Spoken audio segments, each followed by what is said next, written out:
السلام علیکم، welcome to my channel Urdu voice classic.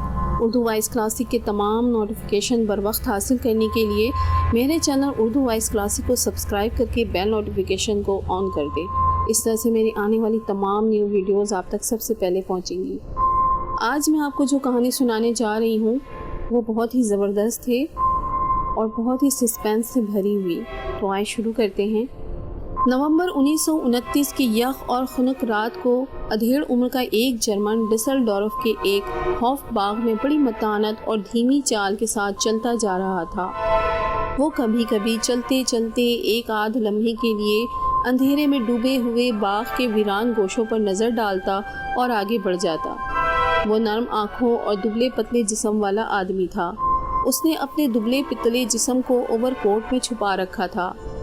Over کوٹ کے بٹن کھلے تھے، مگر یہ کوئی نہیں جانتا تھا کہ اس کے کوٹ کی اندرونی جیب میں ایک آہدار شکاری چاقو تھا۔ اپنی چال ڈھال سے وہ آدمی نرم خو اور مدبر نظر آتا تھا۔ آدھی رات گزر گئی، باغ ویران ہو گیا۔ وہ آدمی بھی ادھر ادھر گھومتا ہوا تھک چکا تھا۔ وہ اپنے تھکے قدموں کے ساتھ جھیل کی طرف یوں بڑھنے لگا جیسے بہت مایوس ہو۔ وہ آہستہ آہستہ بڑبڑا بھی رہا تھا۔ آج کوئی شکار ہاتھ نہیں لگا۔ اکیلے اکیلے مرد اور لڑکیاں کہاں چلی گئیں؟ اس کے پتلے اور باریک لب خشک ہو رہے تھے، جیسے وہ شدت کی پیاس سے پھنک رہا ہو۔ جھیل کے کنارے پانی میں بطخیں سو رہی تھیں۔ دبے قدموں کے ساتھ ادھیڑ عمر کا آدمی ایک بطخ پر نظریں جمائے کھڑا ہو گیا۔ اس وقت اس کی عجیب حالت تھی۔ جسم کانپ رہا تھا، دل پسلیاں توڑ کر سینے سے باہر نکلنا چاہتا تھا اور پاؤں کی ایڑیاں جل رہی تھی۔ وہ نرم خو ادھیڑ عمر جرمن آدمی ٹھنڈے پانی میں اترنے لگا۔ اس نے جھپٹ کر ایک بطخ کو پکڑ لیا۔ بطخ اپنا آپ چھڑانے کے لیے پھڑپھڑائی، چیخی، پھر آہستہ آہستہ اس کی آواز گھٹ گئی۔ ادھیڑ عمر آدمی نے اپنے ہاتھوں سے اس کی گردن مروڑ دی۔ پھر گھٹنوں کے بل جھک کر اس نے ٹھنڈی زمین پر بطخ کو رکھا اور اس کا سر اڑا دیا اور اپنے ہونٹ بطخ کے گلے پر رکھ دیے جہاں سے خون ابل رہا تھا۔ وہ غٹا غٹ خون پینے لگا۔ یہ دنیا کا عجیب و غریب قاتل تھا۔ یہ انسان اپنے شکار کے زخم پر منہ رکھ کر اس کا سارا خون پی لیا کرتا تھا۔ 1920 سے ایسی وارداتیں جرمنی کے ایک شہر ڈسل ڈورف میں مسلسل ہوتی جا رہی تھیں۔ آج تک یہ پتہ نہیں چل سکا کہ اس کے شکاروں کی تعداد کیا تھی، مگر یہ بات بڑے وثوق سے کہی جا سکتی ہے کہ اس نے 20 افراد کا خون اسی طرح پیا تھا۔ اس عجیب و غریب گمنام قاتل کو کوئی نہیں جانتا تھا۔ اخباروں نے اسے عجیب عجیب نام دیے تھے، جیسے کہ ڈسل ڈورف کا بھیڑیا، خون چوسنے والا قاتل، ویمپائر، درندہ وغیرہ وغیرہ۔ وہ 31 سالوں تک اپنے کام میں مصروف رہا۔ پولیس کو صرف 39 وارداتوں کی خبر ہو سکی۔ اس نے مردوں، عورتوں، بچوں کو اپنا نشانہ بنایا۔ اس نے چاقو سے، کینچی سے، خنجر سے لوگوں کو ہلاک کیا اور ان کا خون پیا۔ اس کے باوجود اس پر 2 چیزوں کا الزام نہیں لگایا جا سکتا تھا، یعنی کہ اپنے شکار کو زندہ یا مردہ حالت میں بے آبرو کرنے کا اور آدم خوری کا۔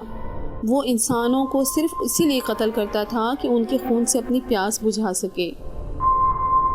ایک مدت تک جرمنی کی پولیس کے اعلیٰ حکام اور زیرک سراغ رساں یہ سمجھتے رہے کہ وارداتیں مجرموں کے کارنامے ہیں، یعنی کہ یہ وارداتیں 4 مجرموں کے کارنامے ہیں، حالانکہ ان تمام وارداتوں کا ذمہ دار صرف اور صرف ایک ہی شخص تھا۔ 9 فروری 1929 کو 2 بچے موئی اور فرائز بہن بھائی اسکول سے چھٹی کے بعد اسکول کے گراؤنڈ میں گیند بلہ کھیل رہے تھے۔ دوپہر ڈھل رہی تھی۔ موئی نے اپنے بھائی فرائز سے کہا، آؤ چلے گھر چلتے ہیں، دیر ہو رہی ہے۔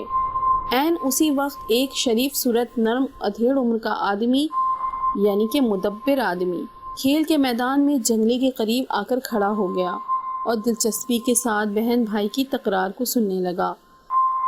موئی گھر جانے پر بضد تھی اور فرائز کچھ دیر تک کھیلنے پر مصر۔ موئی لڑتی جھگڑتی کتابیں اٹھا کر گھر کی طرف بھاگ گئی۔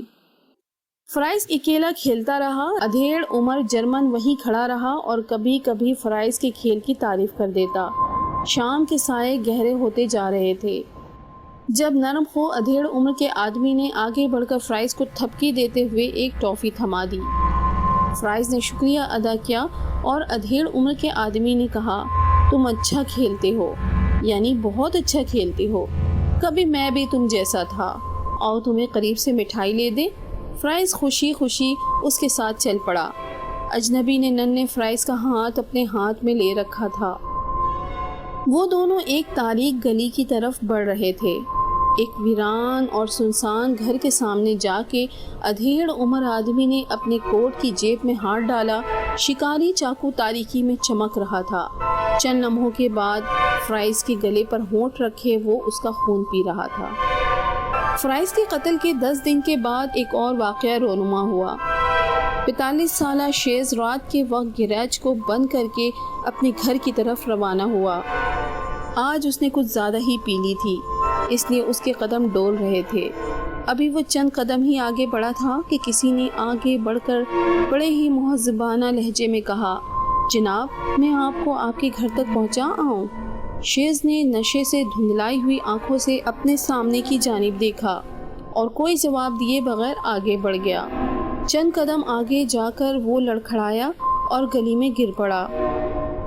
اس کے گرنے کی دیر تھی کہ مدھم چال چلنے والا ادھیڑ عمر آدمی عقاب کی رفتار میں اس پر جھپٹا۔ تیز چمکدار چاقو اندھیرے میں لہرایا اور پھر وہ آدمی جھک کر اپنے شکار کے زخموں پر ہونٹ رکھ کر خون چوس رہا تھا۔ اگلے دن جب پولیس نے لاش کا معائنہ کیا تو جسم پر 20 گھاؤ تھے اور ہر گھاؤ پر نیلے نشان تھے، کسی کے ہونٹوں کے۔ 20 جولائی 1929 کی رات کو 35 سالہ کبھی ایما گراس گھومتی گھومتی واکس گارڈن پہنچی۔ وہ بہت تھکی ہوئی تھی، اس لیے باغ کے ایک بینچ پر لیٹ گئی۔ یہ ایک گرم رات تھی، اس لیے اس نے اپنے بالائی لباس کے بٹن کھول دیے۔ عین اس وقت اس نے قدموں کی آواز سنی اور پھر کسی نے بڑے ہی مہذب لہجے میں کہا، شب بخیر فراولین۔ وہ چونکی۔ میرا خیال ہے کہ آپ آج شام مصروف نہیں ہیں، آئیے میرے ساتھ۔ ایما اس مہذب انسان سے بہت متاثر ہوئی اور پھر وہ دونوں معاملات چکا کر ایما کی گھر کی طرف چل پڑے۔ مشروبات سے فارغ ہو کر مہذب اجنبی ایما پر جھکا، اس کے ہونٹ ایما کے شفاف گلے کو چھو رہے تھے۔ ایما نے یوں محسوس کیا جیسے اس کے گلے میں کوئی سخت چیز چبھ رہی ہو۔ اس نے اپنا سر جھٹکا۔ اجنبی سیدھا کھڑا ہو گیا۔ ایما کانپ اٹھی۔ اجنبی کے ہونٹ خون سے سرخ تھے، اس کے اپنے خون سے۔ اس سے پہلے کہ وہ اپنے بچاؤں کے لیے چیختی، اجنبی کے ہاتھوں نے اس کا گلا گھونٹ دیا۔ اگلی صبح پولیس کو ایما مردہ حالت میں اپنے کمرے میں ملی، گلے میں بڑا سا زخم اور اس کا سارا خون نچڑا ہوا تھا۔ 21 اگست 1929 کو کارنیوال میں کام کرنے والی ایک لڑکی آنا کے ساتھ بھی واقعہ پیش آیا۔ 24 اگست 1929 کو بلیڈا اور گریڈا مردہ پائی گئیں۔ دونوں کے جسم سے سارا خون چوس لیا گیا تھا۔ برلن سے جاسوسوں کی جماعت ڈسل ڈورف پہنچ گئی۔ ڈسل ڈورف کے انوکھے قاتل کی تلاش میں ایک ایک گلی، ایک ایک بازار اور ایک ایک خفیہ ٹھکانہ چھانا جا رہا تھا۔ پولیس کے افسروں اور جہاں دیدہ سراغ رسانوں نے فیصلہ کیا کہ قاتل ایک آدمی نہیں بلکہ 4 ہیں، مگر انتھک جدوجہد اور کوشش کے باوجود ایک قاتل بھی گرفتار نہ کیا جا سکا۔ 14 مئی 1929 کو جب ڈسل ڈورف کے ریلوے اسٹیشن پر کالون سے آنے والی ایک ٹرین رکی تو دوسری سواریوں کے ساتھ ایک نوجوان لڑکی میریا بڈلک بھی گاڑی سے اتر کر پلیٹ فارم پر کھڑی ہو گئی۔ بیچاری بہت گھبرائی ہوئی نظر آ رہی تھی۔ وہ اتنے بڑے شہر میں نوکری کی تلاش میں آئی تھی اور جس آدمی نے اسے نوکری دلوانے کا وعدہ کیا تھا وہ پلیٹ فارم پر کہیں بھی نظر نہیں آ رہا تھا۔ وہ نہیں جانتی تھی کہ وہ رات کہاں بسر کرے گی، اتنے بڑے شہر میں اس انسان کو کس طرح تلاش کرے گی جو اس کا مستقبل تھا۔ وہ انہی خیالات میں پریشان اور کھوئی ہوئی تھی کہ ایک نرم خو مہذب ادھیڑ عمر آدمی متانت کے ساتھ چلتا ہوا اس کے قریب آیا اور بولا، میں آپ کے کسی کام آ سکتا ہوں کیا؟ بیچاری بوکھلائی ہوئی لڑکی نے ایک ہی سانس میں اپنی ساری بپتا سنا دی۔ ادھیڑ عمر کے آدمی نے اسے تسلی دی اور کہنے لگا، آپ میرے ساتھ چلیے، میں آپ کو اپنے گھر لیے چلتا ہوں، وہاں گرم کھانا ہے، اس کے بعد میں آپ کو کسی سستے اور معقول ہاسٹل میں لے چلوں گا۔ صبح سویرے کچھ سوچیے گا، ابھی رات آپ اطمینان سے کاٹیں۔